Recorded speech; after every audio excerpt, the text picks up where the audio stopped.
পিছনে ফেরাউনের বাহিনী আসতেছে, আর পিষ্ট করে ফেলবে।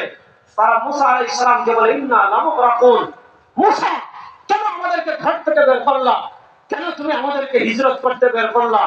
ইন্না লামুগরাকুন, আজকে তো আমরা ডুবে যাব, আজকে তো আমরা মরে যাব। দেখেন ফেরাউনের বনি ইসরাইলের ঈমান ছিল দুর্বল, তারা বলে ইন্না লামুগরাকুন, আমরা ডুবে যাব, আমরা মরে যাব। আর মুসা বলে কাল্লা, সুবহানাল্লাহ বলেন, কাল্লা।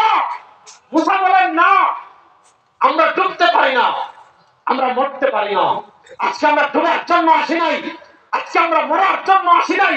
ইন্না মাইয়া রাব্বি সায়াহদিন, তিনি বলেন ও ফেরাউনের বনি ইসরাইল শোনো, ফেরাউনের সৈন্য থাকতে পারে, ফেরাউনের রাষ্ট্র থাকতে পারে, ফেরাউনের ক্ষমতা থাকতে পারে, ফেরাউনের অস্ত্র থাকতে পারে, ফেরাউনের বাহিনী থাকতে পারে, শোনো ইন্না মাইয়া রাব্বি, আর তোমরা হতাশ হয়ো না, আমাদের সাথে একজন আছেন।